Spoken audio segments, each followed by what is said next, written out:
Number 033230106111।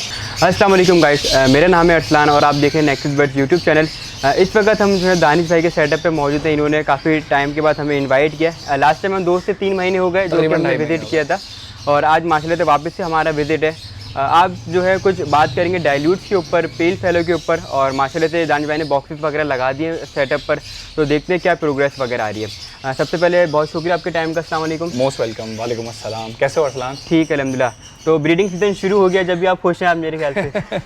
भाई कराची में breeding season शुरू हुए हुए मुझे ऐसा लग रहा है 15-20 दिन हो चुके हैं। मैंने एक महीना पहले से तकरीबन बॉक्सेस लगा दिए थे।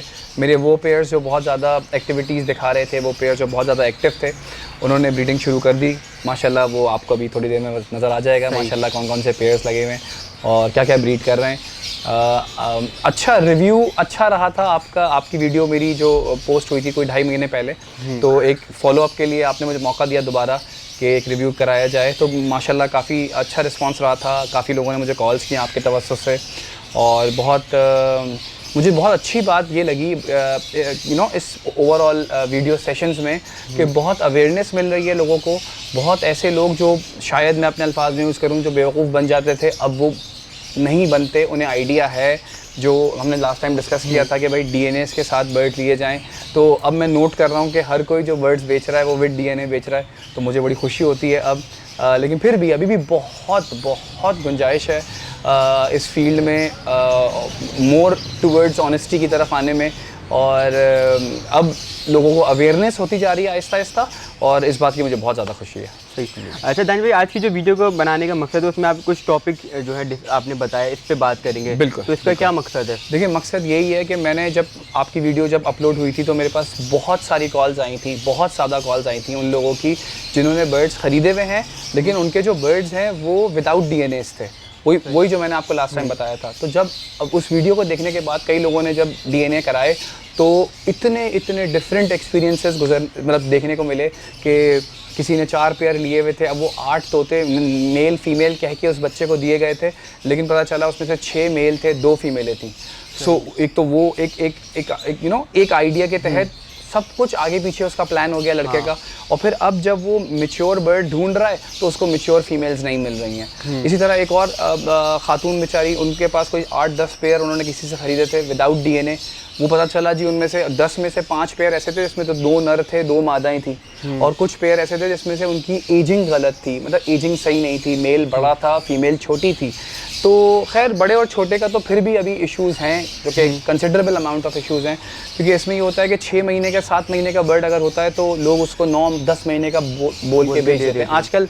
अब इस वीडियो में मैं आप सबको एक बात कोशिश कर लेता हूँ समझाने की कि आप में से जितने भी व्यूअर्स देख रहे हैं, जितने भी बर्ड्स ब्रीडर हजरात हैं, जो बर्ड ब्रीड करवा रहे हैं वो भी, और जो नए एंटर हो रहे हैं वो भी, कोशिश यही करें कि भाई आप जो बर्ड्स लें, मैं फिर रिपीट कर दूं, 10-11 महीने के लें। इस टाइम पे इससे कम नहीं लें।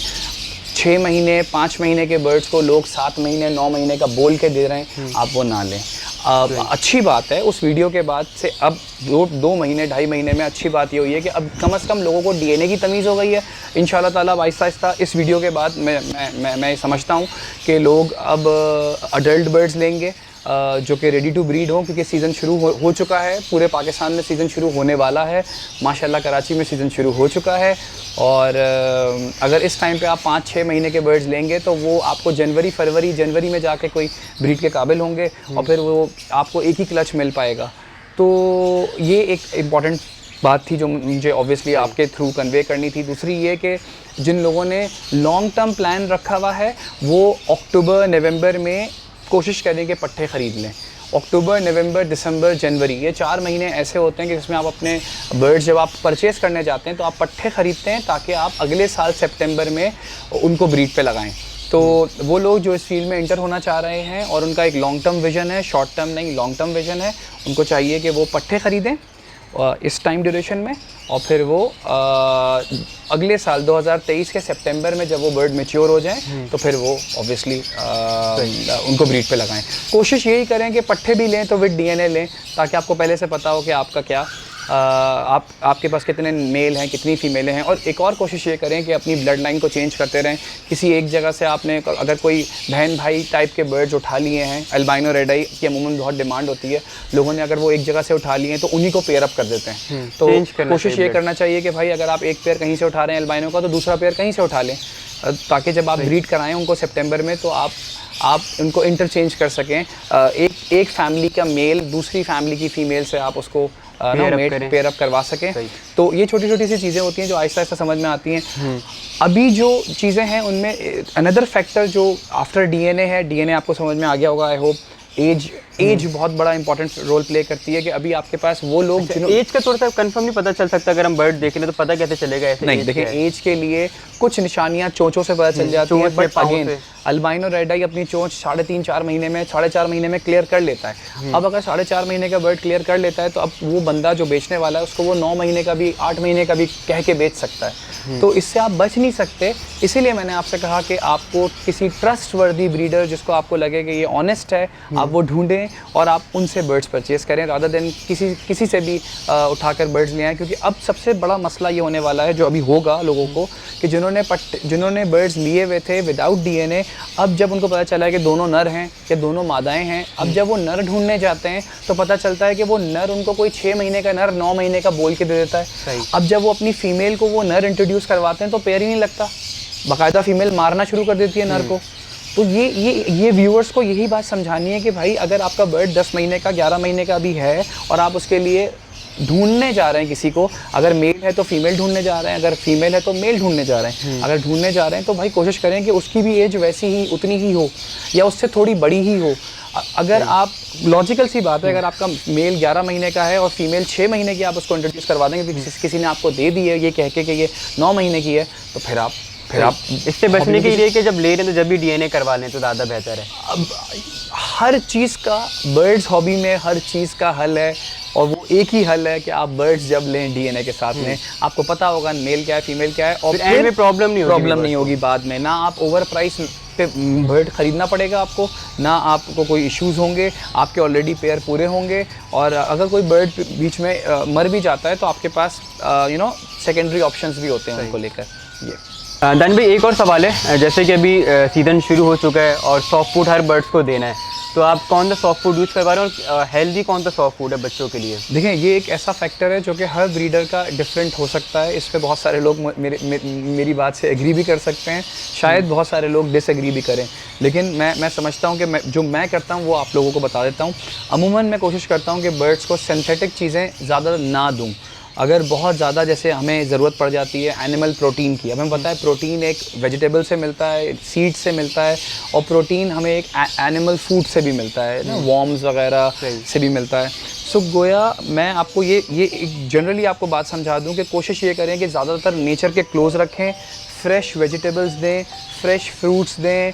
आप उसमें जैसे अमूमन मैं ड्राई फ्रूट्स का मैंने एक मिक्सचर बनाया हुआ है, उसमें काजू, उसमें बादाम, लव बर्ड्स को उसको मैं अच्छी तरह ग्राइंड करके उसके 2 चम्मच मैं सॉफ्ट फूड में वो भी डाल देता हूँ, एग फूड भी डाल देता हूँ, और रस्क पापा भी डाल देता हूँ, और उसमें वेजिटेबल्स भी डाल देता हूँ। सो मैं कोशिश कर रहा हूँ इनको नेचर के क्लोज रखूँ, किसी किस्म के ब्रीडिंग ऑयल, किसी भी किस्म की सिंथेटिक चीज़ों से दूर रखूँ। एक वैम्बरू का और एक इंसेक्टा प्रो वीटा फार्म का मैं यूज़ करता हूँ, वो एनिमल प्रोटीन है। उसमें क्या होता है कि जब चिक्स आते हैं तो उसमें सर्वाइवल रेशो बढ़ जाता है। तो ये एक ये सब चीज़ें कर रहा हूँ। बाकी पानी में मल्टीविटामिन्स हैं, लोकली प्रोड्यूस हुए हुए। सेनबायोटिक एक अगेन सिंथेटिक चीज़ है, बट प्रोबायोटिक बहुत अच्छा है, वो यूज़ करता हूँ। मैं ये नहीं कह रहा कि मैं बिल्कुल सिंथेटिक चीज़ें यूज़ नहीं करता, बस मैं ये कह रहा हूँ कि जहाँ बहुत ज़्यादा मजबूरी हो वहाँ यूज़ करता हूँ। कोई एंटीबायोटिक अगर दिया हुआ हो तो फिर प्रोबायोटिक देना पड़ता है, तो फिर मैं सेनबायोटिक यूज़ कर लेता हूँ।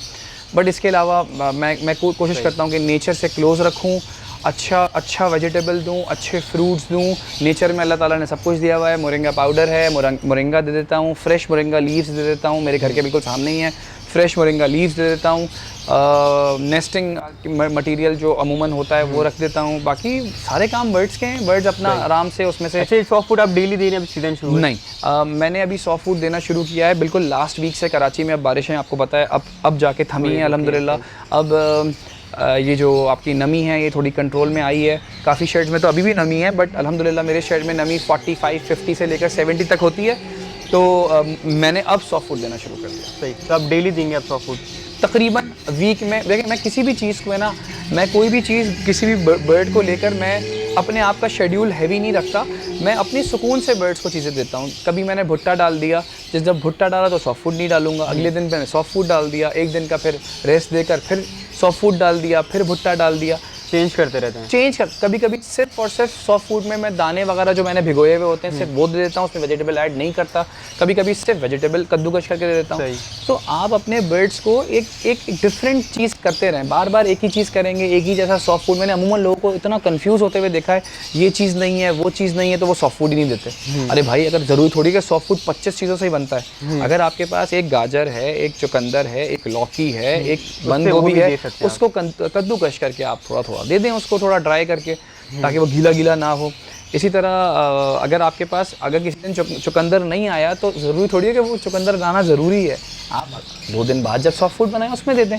अपनी हॉबी को आसान बनाएं अपने लिए, ना कि अपनी हॉबी को एक ऐसी चीज़ बना लेंगे जो आपको डिस्टर्ब कर दे सारा सिस्टम। तो ये के कुछ पॉइंट्स हैं जो कि आपके साथ शेयर करने हैं, मुख्तलिफ किस्म के जो पॉइंट्स हैं। तो एक पॉइंट ये है कि इम्पोर्टेड बर्ड और लोकल बर्ड्स में क्या फ़र्क है और कौन सा बर्ड लेना चाहिए, वो आप थोड़ा सा बताएं। बहुत ज़्यादा टेक्निकल सवाल है ये। इस पर आजकल बड़ी ज़बरदस्त किस्म की डिबेट चल रही है between many big breeders and many small breeders जो कि नए नए इंटर होना चाह रहे हैं। देखें, अगर मैं जो भी ओपिनियन दूंगा वो अपने लिहाज से दूंगा, जो मुझे बेहतर लगे, जो मुझे सही लगे। और वो मेरा ओपिनियन यही है कि बर्ड इम्पोर्टेड हो या लोकल हो, अगर बर्ड हेल्दी है, अगर बर्ड फिट है, अगर बर्ड अडल्ट है, अगर बर्ड आपको नज़र आ रहा है कि उसके अंदर सारे फीचर्स हैं, तो मैं कहता हूँ वो बर्ड कहीं का भी हो। मैं अमूमन लफ्ज़ यूज़ करता हूँ, वो चीचा वतनी का क्यों ना हो। वो बर्ड ज़रूरी नहीं है कि जो यूरोप से आएगा तो अच्छा ही आएगा और फ़िलिपीन से आएगा या साउथ अफ्रीका से आएगा तो वो बुरा ही आएगा। ऐसा बिल्कुल नहीं है। तो ये मेंटालिटी नहीं होनी चाहिए हम लोगों में भी, और ये एक पॉइंट भी नहीं होना चाहिए लड़ाई झगड़े का। इसमें पता नहीं क्यों लोग इतना पर्सनल लेते हैं चीज़ों को। बस जो मैं एहतियात करता हूँ कभी जब बर्ड्स परचेजिंग करने जाऊँ, भले वो लोकल हो भले वो इम्पोर्टेड हो, मेरा जो ख्याल है या जो मैं प्रिकॉशंस लेता हूँ, अगर आपके व्यूअर्स वो सुन लें तो उनके लिए भी आसानी हो जाएगी। इसमें कोई शक नहीं है कि जब आप कोई भी नया बर्ड अपनी अवेरी में लेकर आते हैं तो वो एक डिज़ीज़ कैरियर हो सकता है। तो कोशिश ये करें कि जो भी बर्ड आप ख़रीद रहे हैं, भले लोकल भले इम्पोर्टेड, उसको 15 दिन 20 दिन के लिए क्वारंटीन कर लें एक ऐसी जगह पे जो आपके शेड से दूर हो। वहाँ पे आप उसे ऑब्ज़र्व करें। अगर वो बर्ड हेल्दी है, फिट है, वो कोई साइन शो नहीं कर रहा आँख की बीमारी के, पॉक्स की बीमारी के, या मोशंस में, या कोई भी चीज़ ऐसी जो कि आपको लगे कि ये चीज़ आपके शेड में फैल सकती है, अगर वो ठीक है तो 20 दिन के बाद उसको अपने शेड में लाना बिल्कुल अलाउड है, कोई प्रॉब्लम नहीं है। लेकिन हाँ, ये इस चीज़ का ख़ास ख्याल रखें कि वो बर्ड जो कि बहुत ये बड़ा टेक्निकल पॉइंट है, शायद इससे लोग मेरा इख्तलाफ करें, शायद मेरी बात को समझे भी, कि वो बर्ड्स जो कि इंपोर्ट हुए हों आपके मुल्क में और आपने जाकर पहले ही हफ्ते में ख़रीद लिए हों, तो मेरी पर्सनल ओपिनियन है मैं वो बर्ड्स फ़ौरन नहीं ख़रीदता। मैं कोई भी बर्ड अगर ख़रीदता हूँ उसको 1-2 महीने जब वो यहाँ पे आके यूज़ टू हो जाता है, मैं वो तब वेदर में कंट्रोल हो जाता है, वेदर एक्लेमेटाइज हो जाता है, यहाँ के फूड से एक्लेमेटाइज हो जाता है, वो एनवायरनमेंट को एडजस्ट कर लेता है, और अगर उसमें कोई बीमारी होती भी है तो वो एडजस्ट कर लेता है, हो जाती है, कर लेता है वो। तो ये मेरा ओपिनियन है, जो कि आप इससे इख्तलाफ भी कर सकते हैं, बट ये है। दान भाई, म्यूटेशन आपने रखी हुई है, मैंने भी रखी हुई है, आप भी कि म्यूटेशन आराम से सेल कर लेते हैं। जो आपसे बंदा बर्ड परचेज कर रहा है 1 पेयर 2 पेयर ज़्यादा से ज़्यादा 5 पेयर, तो वो अपने बर्ड्स कैसे सेल करेगा? Another very good question. देखें, अमूमन मैं लोगों को ये समझा रहा होता हूँ कि मेरे पास जितने भी लोग आते हैं वो यही कहते हैं सर कि आपके पास तो 100 पेयर लगे हुए हैं, 90 पेयर लगे हुए हैं, आपके पास लोग भी हैं, आपका नाम भी है, आपसे लोग बर्ड्स ख़रीद लेते हैं, हमसे कैसे ख़रीदेंगे? हम 2, 4, 6 पेयर वाले लोग हैं, हमारे पास जब ब्रीड आती है हम जब ढूंढने जाएँ तो हम ऐसा क्या करें? तो इसका एक बड़ा सिंपल सा जवाब है, सोशलाइजिंग करें। आपने बर्ड्स को एज अ हॉबी रखा है, hobby is all about socialising. अगर किसी को फिशिंग का शौक है तो फिर वो उन लोगों में उठता बैठता है, उन लोगों से मिलता है जिनको फिशिंग का शौक है। किसी को ऑफ रोडिंग का शौक है तो एक ऑफ रोडिंग क्लब्स बने हुए हैं, वो जाते हैं जी, वही लोग वहाँ पे जाते हैं जिनको ऑफ रोडिंग का शौक है, जिनको गाड़ियाँ रोड पे नहीं चलानी है, उनको पहाड़ के नीचे ऊपर आगे पीछे घुमानी है, तो वो उन्हीं के साथ ज़्यादा घूमना फिरना होता है। तो अगर आप बर्ड हॉबी में हैं तो कोशिश करें कि आप इंटरेक्शंस करें, आप लोगों से मिलें, आप लोगों के सेटअप्स पे जाएं, उनसे हेलो हाय रखें, फेसबुक अकाउंट बनाएं, अपने आप को मार्केट करें। देखें, ऐसे मुंह से कह लेना में ऐसा नहीं हो सकता कि मैं अभी बोलूं और अभी आप करें और आपके अगले दिन से बर्ड्स बिकना शुरू हो जाएं। ये एक कंसिस्टेंट एफर्ट है, आपको मुसलसल हर वक्त अपने आप को अवेलेबल रखना पड़ेगा। आपका एक फेसबुक अकाउंट हो जिस पे आप बर्ड्स की पिक्चर्स डालें, अपनी उनकी प्रोग्रेस डालें, आप लोगों से मिलें आप, तो इससे क्या होगा कि आपका एक सोशल सर्कल बनेगा, मार्केट डेवलप होगी और आप खुद देखेंगे कि इस चीज़ का फ़ायदा जब बर्ड सेलिंग पे आप जाएंगे तो इस चीज़ का फ़ायदा आप सबको होगा। तो ये एक ऐसा मैसेज है सबके लिए कि इंटरेक्शन तो आपको फिर भी करना पड़ेगा सो दैट आपके बर्ड्स बिक सकें। बाकी वैसे व्हाट्सएप ग्रुप्स हैं, फेसबुक पेज वगैरह हैं, वहाँ भी सेल करते हैं। फेसबुक पेजेस बने हुए हैं, आप सर्च करें बर्ड्स के नाम से, आपको बेनतहाशा पेजेस मिल जाएंगे। आपका भी फेसबुक पेज है? अभी नहीं है फिलहाल अनफॉर्चुनेटली वो हैक हो गया। तो इस वीडियो के तवज्जो से आप बता भी सकते हैं अपनी आवाम को कि भाई नहीं, मैंने फेसबुक वगैरह पे लगाया हुआ है कि भाई अनफॉर्चुनेट है, इंशाल्लाह आप दोबारा से पेज बनाएं, अल्लाह ताला उसमें और बरकत देगा और व्यूअर्स आ जाएंगे इंशाल्लाह। सो मेरी एडवाइस सबके लिए यही है कि भाई अपने आप को मार्केट करें, meet different people, socialise with them. आपको आइडिया होगा कि लोग क्या कर रहे हैं इस तरह, आपको ये भी आइडिया होगा कि बर्ड्स कौन से सब जगह जगह कौन से बर्ड्स लगे हुए हैं, ताकि आपको जब चाहिए हो तो आपको पता हो कहाँ से मिलें, और किसी और को अगर वो बर्ड आपसे चाहिए होगा तो वो आपसे ले लेगा। इस तरह आपके चांसेस ऑफ सेलिंग बढ़ जाएंगे। वैसे अमूमन मैंने ये एडवांटेज अपने तमाम बायर्स को दिया हुआ है। जिन लोगों ने मुझसे बर्ड्स परचेज़ किए हुए हैं, मैं इस आपकी तवज्जो से ही बता दूं सबको कि जिन लोगों ने बर्ड्स मुझसे परचेज़ किए हुए हैं उनको तो बर्ड्स बेचने की टेंशन नहीं है, क्योंकि उन सब से मैंने कमिटमेंट की हुई है कि जो भी उनके घर के बच्चे निकलेंगे बर्ड्स के, वो सारे वो मुझे ही सेल आउट करें। ये मैंने उनको कोई शर्त नहीं रखी हुई, बट उनको ये ऑप्शन दिया है कि I will always be there first buyer. मैं मौजूद होऊंगा बाइंग करने के लिए जब भी उनके घर में वो आउटपुट आएगा। तो और ऐसा है नहीं कि मैंने सिर्फ ऐसी ओरली बोला हुआ है, अब मेरे पास बहुत सारे ऐसे सेटअप हैं जो कि सारे बर्ड्स यहाँ पे मेरे ही लगे हुए हैं, और उनकी जब भी ब्रीड आती है सबसे पहला बायर जो होता हूँ वो मैं ही होता हूँ। सो बेसिकली मैं अपने ही लाइन के, मेरी ही ब्लड लाइन के बच्चे वापस अल्टीमेटली मेरे पास आ जाते हैं, और फिर जिन लोगों को ज़रूरत होती है मैं उनको सेल आउट कर देता हूँ। जैसे ऑर्डर होता है आपके वजह से परचेस आप कर लेते हैं? मैं मेरी कोशिश ये नहीं होती कि मेरे पास ऑर्डर होता है या नहीं होता। मेरी फोकस यही होता है कि मैं बर्ड्स भी वही वाले लोगों को लगा के दूं जिसका मुझे पता है कि मार्केट में क्या ट्रेंड है, उसकी कितनी डिमांड है और उसकी डिमांड कब है।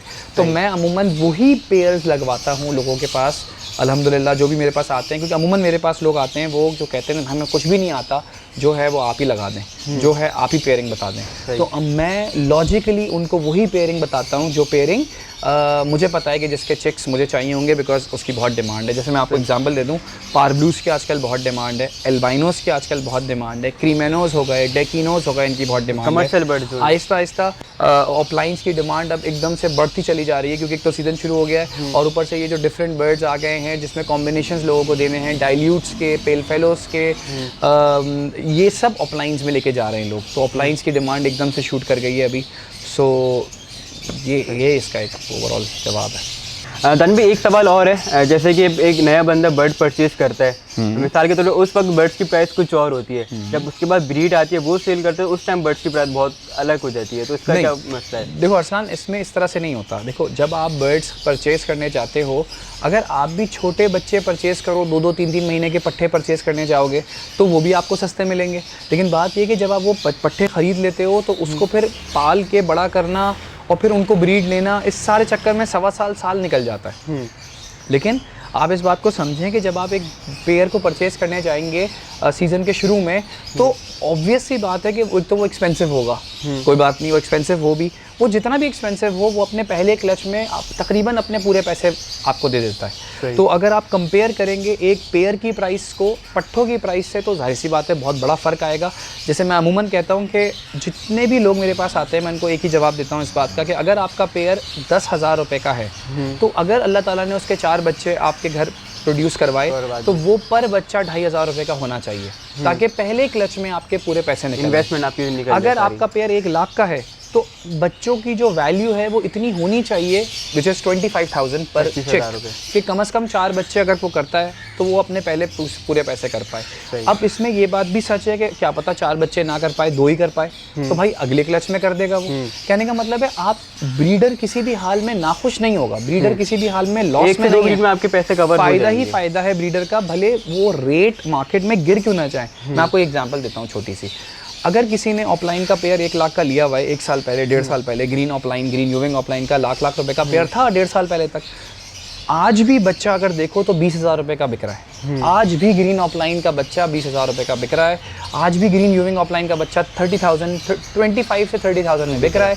आप हिसाब लगा लो, अगर 4 बच्चे होते हैं तो उसने अब 1.5 साल में कितनी प्रोडक्शन कर ली होगी। अगर मैं रफ आइडिया भी लगाऊं तो 4 से 5 दफ़ा, तो अगर इसका मतलब है आप 1 लाख से 5 लाख रुपए कमा चुके हैं।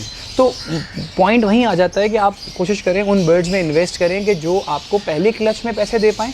लेकिन अब जिस तरह की मार्केट है, इतनी वॉलेटाइल मार्केट है इस वक्त, कि आप अगर पीछे रह गए, अगर आज आप ग्रीन ऑफलाइन ढूंढने जाएं, आज आप ग्रीन यूविंग ऑफलाइन खरीदने जाएं, तो वो मुझे ऐसा लगता है, मेरी पर्सनल फीलिंग है, वो बेवकूफ़ी है। दुनिया आगे निकल रही है और आप ग्रीन ऑफलाइन से, अगर आपके पास ग्रीन ऑफलाइंस हैं तो आप पार्ब्लू ऑफलाइंस लें, अगर आपके पास पार्ब्लू ऑफलाइंस हैं तो आप ब्लू वॉयलेट ऑफलाइन की तरफ जाएं, अगर आपके पास ब्लू सीरीज़ के ऑफलाइंस ऑलरेडी हैं तो अब आप कोशिश करें अपने बर्ड्स में इंट्रोड्यूस करवाएं न्यू म्यूटेशंस। ये कोई न्यू तो नहीं है बट इन डिमांड हैं, डिमांड में बहुत हैं। जैसे मैं एग्जांपल देता हूँ, पेल फेलोज। आप कोशिश करें कि पेल फेलो ऑफलाइंस बनाएं, बहुत आसान है। एक बर्ड ऑफलाइन का लें, एक बर्ड पेल फेलो का लें। सबसे अच्छी बात रिसेसिव जीन्स की जो कि पेल फेलो है वो ये है कि जितने बच्चे आएंगे सारे स्प्लिट पेल फेलो हो जाएंगे। ये इतनी अच्छी बात है कि इसकी कोई इंतहा नहीं। इसमें ये नहीं होगा कि नर होंगे मादा नहीं होंगे। पेल फेलो का बर्ड जब किसी भी बर्ड से लगता है तो सारे बच्चे जो आते हैं वो सारे स्प्लिट पेल फेलोज हो जाते हैं। सेम डाइल्यूट के साथ भी ऐसा ही है। डाइल्यूट की पेयरिंग आप किसी भी बर्ड से करें, सारे बच्चों में वो डाइल्यूट का स्प्लिट बन जाएंगे। सो अब आपके व्यूअर्स के लिए एक और इन्फॉर्मेशन, एक और इम्पॉर्टेंट चीज़ जो उन्हें ग्रैब करनी है, अपने शेड में अपग्रेडेड बर्ड्स रखें। अपने शेड में वो बर्ड्स ना रखें जो एक ज़माने में जिनका उरूज था, अब उनका जवाल तो नहीं है बट ये है कि उनसे बेटर ऑप्शंस हैं। ग्रीन ऑफलाइन अभी भी बिक रहा है, ग्रीन ऑफलाइन की डिमांड मेरे पास भी अभी भी मौजूद है, मेरे पास बेचने को नहीं है ग्रीन ऑफलाइन। लेकिन पॉइंट ये है कि अब आप पीछे नहीं देखेंगे, अब आप आगे देखेंगे। अगर ऑफलाइन हैं भी आपके पास तो उनको डाइल्यूट से पेयर अप करें। अगर आपके पास पेल फेलोज हैं तो उनको डाइल्यूट से, पेल फेलोज को ऑफलाइन से पेयर अप करें, ताकि ऑफलाइन पेल फेलोज बनाएं, ताकि डाइल्यूट ऑफलाइंस बनाएं, ताकि डाइल्यूट पेल फेलो ऑफलाइंस बनाएं। ये वर्किंग आपको, मुझे ऐसा लगता है कि जब बंदा बर्ड्स रखेगा तो ऐसा वर्किंग भी खुद ही सीखता जाएगा। इतना मुश्किल नहीं है इसको वर्किंग को सीखने के लिए। एक ऑफलाइन का नहीं, मैं समझा देता हूँ ना, एक ऑफलाइन का मेल लें, एक पेल फेलो की फीमेल लें, उसमें जितने भी बच्चे आएंगे आपके पास जो ऑफलाइन होंगे वो सारे के सारी फीमेलें होंगी, वो स्प्लिट पेल फेलो होंगी। और जितने भी मेल आएंगे वो स्प्लिट ऑफलाइन भी होंगे, स्प्लिट पेल फेलो भी होंगे। यानी अंदाज़ा लगाओ कि इस पेयर में से आपको डीएनए कराना ही नहीं पड़ेगा। जब बच्चा पैदा होगा, थोड़ा बड़ा होगा, ऑफलाइन नज़र आया तो वो पक्की फीमेल है, और अगर वो बड़ा नज़र आया और वो कोई फिशर नज़र आया तो वो पक्का मेल है जो कि स्प्लिट ऑफलाइन है, स्प्लिट पेल फेलो। सो देखिए, म्यूटेशन को समझना लोगों ने मुश्किल बनाया हुआ, इतना है नहीं। अगर आप थोड़ा थोड़ा किसी से सीखें, इंटरनेट से भी सीखें तो इतना मुश्किल नहीं है। Same goes for dilute, offline का नर लो, डाइल्यूट की फीमेल लो, तो उसमें भी यही रिजल्ट आएगा। जितनी भी ऑफलाइन की फीमेलें आएंगी वो स्प्लिट डाइल्यूट हो जाएंगी, और जितने भी मेल आएंगे वो स्प्लिट ऑफलाइन स्प्लिट डाइल्यूट हो जाएंगे। और आपको मैं, अगर आइडिया नहीं है तो मैं आइडिया दे दूं कि आज के रेट पे भी ऑफलाइन पेल फेलो तकरीबन 1.25-2 लाख रुपए का पर पीस है। नहीं, ग्रीन ऑफलाइन पेल फेलो नहीं, पार्ब्लू offline pale fellow, violet offline pale fellow आज भी तकरीबन 1.75 प्लस में बिक रहा है आज की तारीख में। अगर आप डाइल्यूट ऑफलाइन की बात करें तो उसके भी तकरीबन यही रेट है, मतलब 1.5 लाख तो कहीं नहीं गया। सो पॉइंट इज, ये बर्ड्स प्रोड्यूस करवाओ ना, तो ये बर्ड्स प्रोड्यूस ठीक है फ़ौरन नहीं होंगे, लेकिन पहले आप एक पेयर लेकर उसकी वर्किंग करके उसके बच्चों को होल्ड करके अगले साल ये बर्ड प्रोड्यूस करवा सकते हो। तो आप ये बनाओ। इतने लोग ऐसे हैं जो कि थोड़ा सा फास्ट फॉरवर्ड जाना चाहते हैं तो वो फिर स्प्लिट्स ख़रीद लेते हैं। तो भाई स्प्लिट्स भी मौजूद होते हैं मार्केट में। आपको अगर आपको भरोसा है किसी पे तो उससे स्प्लिट्स ख़रीद लो, और अगर नहीं है तो अपने स्प्लिट खुद बना लो, कुछ खुद रखो, कुछ मार्केट में सेल आउट करो। इसी तरह नाम बढ़ता है। देखें, जहाँ बेईमानी ज़्यादा होती है, आप याद रखें, वहाँ अपॉर्चुनिटी भी ज़्यादा होती है। क्योंकि देखें जितने भी लोग बर्ड पालने वाले हैं उस जिनसे मिलो सब यही कहते हैं कि उनके साथ ये हो गया, ये हो गया, ये हो गया। तो भाई जहाँ इतनी ज़्यादा बेईमानी है, आप लोग एज अ व्यूअर आप ये क्यों नहीं सोचते कि वहाँ पे इतनी ज़्यादा अपॉर्चुनिटीज़ भी तो हैं। अगर आप ईमानदारी से, सच्चाई से जो बर्ड है वाक़ईतन किसी को सेल आउट करें तो आप बेसिकली उसको सारी ज़िंदगी के लिए अपना क्लाइंट बना सकते हैं। तो मेरा तो यही मिशन, मेरा तो यही विज़न है भाई कि जो करो ऑनेस्टी से करो, जो बर्ड है वो बता कर दो, और बर्ड से ज़्यादा इंसान को वैल्यू दो। मेरा पूरा फोकस बर्ड फील्ड में अभी यही है और मैं यही कर रहा हूँ और इंशाल्लाह ताला करता रहूँगा कि मेरे लिए इंसान ज़्यादा इम्पॉर्टेंट है बनिस्बत बर्ड के। तो मैं अगर स्प्लिट्स भी दे रहा हूँ तो मैं 100% गारंटी के साथ दे रहा हूँ। अगर मैं उसको विजुअल भी बता रहा हूँ, अगर कोई मुझसे सिर्फ पूछने भी आ रहा है ना बर्ड्स के बारे में, तो मैं उसको सिर्फ बता भी रहा हूँ। ज़रूरी नहीं है कि आप आएँ तो मुझसे बर्ड लेके ही जाएँ, ये भी ज़रूरी नहीं है। तो ये एक ओवरऑल इसका जवाब था जो आपने सवाल किया ओवरऑल। अच्छा दानिश भाई, जैसे कि न्यू फ्रेंचाइज फील्ड में एंटर हो रहे हैं तो उसको किन किन चीज़ों का ख्याल रखना चाहिए? देखिए मैंने पहले भी वीडियोस में आपको बताया, मैं अब दोबारा से एक पॉइंटर फॉर्म में बता देता हूँ कि एक तो विद डीएनए बर्ड्स लो, अभी सीज़न शुरू है तो अडल्ट बर्ड्स लो। कोशिश करो कि बर्ड्स की ब्रीडिंग पे फोकस करो, बर्ड्स के रेट पे फोकस मत करो। हमारे यहाँ एक तो प्रॉब्लम ये है कि बर्ड्स के रेट पे बहस हो जाती है, बर्ड के रेट को सोचना शुरू कर देता है इंसान। बिल्कुल फ़िक्र मत करो, कोई बेवकूफ़ नहीं बना रहा आपको जहाँ से भी बर्ड्स मिलेंगे अगर वो अडल्ट हैं विद डीएनए हैं तो अच्छे ही हैं। बस अब अगला काम आपका ये है कि उनसे ब्रीड करवाना। कई लोग मैं देखता हूँ ऐसे हैं जो कि अच्छे बर्ड्स मिल भी जाए ना उनको, तो उनकी नाशुक्री का लेवल एक ऐसे लेवल पे होता है कि जिस पे वो उस बात पे बहस कर रहे होते हैं कि ये महंगा ले लिया, ये बहुत महंगा ले लिया। अरे भाई आप पूरा साल गुजर जाएगा और आप महंगे और सस्ते के चक्कर में ही लगे रहेंगे। आपकी ब्रीडिंग प्रोग्रेस कहाँ है? आपकी रिसर्च किधर है कि जिसमें आपने रिसर्च की हो कि बर्ड ब्रीड कैसे करेगा, बर्ड को ब्रीड पे कैसे लाया जाए, बर्ड को क्या चीज़ें दी जाएं, क्या चीज़ें ना दी जाएं, बर्ड को हेल्दी कैसा रखा जाए, बर्ड अगर अंडों पे आ गया है तो अब क्या शेड्यूल होना चाहिए, बर्ड में अगर बच्चे आ गए तो अब उसका क्या शेड्यूल, आपको क्या देना है, उसको क्या नहीं देना आपको। इस चीज़ पे लोगों का मैंने देखा है अमूमन फोकस कम रहता है और ज़्यादातर इस चीज़ पे आ जाता है कि मैंने महंगा ले लिया। आपको किसी ने नहीं लूटा, ना कोई लूटेगा आपको। आपका काम है सिर्फ ब्रीड करवाना। If you are a new हॉबियर, if you want to go places in this business, ये हॉबी एंड अ बिज़नेस है, तो इसमें बस एक बात का ख्याल रखना है आपने कि आपने रेट्स को लेकर इतना इन्वॉल्व नहीं होना जितना इन्वॉल्व अच्छे बर्ड्स को लेकर किसी की मेंटोरशिप में आकर बर्ड्स को ब्रीड करवाने पे फोकस करनी है कि how to make them breed, how to extract from them. Birds से किस तरह से आप चिक्स ले सकते हो। और मैं कोशिश सबको ये समझाता हूँ जो भी लोग आते हैं कि कोशिश ये करें कि एक पेयर से एक साल में कोशिश आपकी मिनिमम ये होनी चाहिए अल्लाह के हुक्म से कि 10 से 12 चिक्स प्रोड्यूस करवा सकें आप। सही, एक पेयर से। अब उसमें 3 क्लच हो, उसमें 4 क्लच हो, कई लोग फॉस्टरिंग करवा के 6 क्लच भी करवाते हैं। तो अगर 6 फोर्जा एक आइडियल सिचुएशन मानी जाए तो 24 बच्चे भी हो सकते हैं। लेकिन अगर आप 10 से 12 बच्चे एक पेयर से प्रोड्यूस करवा लें तो ये आपकी एक अचीवमेंट है और आपको फाइनेंशियली भी बड़ा फ़ायदा होगा इस चीज़ में और आपकी हॉबी भी नेक्स्ट लेवल पे जाएगी। और फिर अपनी हॉबी में जब कुछ भी बर्ड सेल आउट करो तो अपने आप को अपग्रेड करो, उन्हीं बर्ड्स पे ना रह जाओ। जो बर्ड आज से 1 साल पहले, 2 साल पहले 1.5 लाख का था, आज वो 70,000 का हो गया है। लेकिन आप आगे बढ़ चुके हो, आपने उसकी ब्रीड पे उसके ब्रीड लेकर आगे बेच चुके हो, आगे अपने आप को ले जा चुके हो। अगर आज भी तुम 70,000 रुपये वाला पेयर ही ब्रीड करवाते रहोगे तो तुम और पीछे रह जाओगे। तो कोशिश करो कि अपग्रेडेड म्यूटेशंस पे आओ, पेल फेलोज पे आओ, डाइल्यूट्स पे आओ, आगे येलो फेस आने वाला है, एक्सपेंसिव म्यूटेशन है बहुत। डन फेलोज अब रीचेबल में आ गए, हम देख रहे हैं कि डन फेलोज अब आना शुरू हो गए हैं। जैसे पहले 25-25 लाख का पेयर था, अब वो सुना है कोई 15-17 लाख पे आ गया है, इससे भी कम में कुछ लोग सेल आउट कर रहे हैं। तो कोशिश करो कि इस तरह के पेयर्स लगाओ थोड़े से जिनके पास जिनकी फाइनेंशियल सख्त है, वो अच्छे बड़े महंगे बर्ड्स रखें। जो नहीं हैं वो छोटे कमर्शियल बर्ड्स ही रखें, एल्बाइनोस, पार ब्लूज, फिशरीज़। याद रखें आपका बर्ड अगर अच्छा होगा, प्रॉपर मास्किंग में होगा, अच्छी क्वालिटी में होगा, सवाल ही पैदा नहीं होता कि वो अनसोल्ड रहे।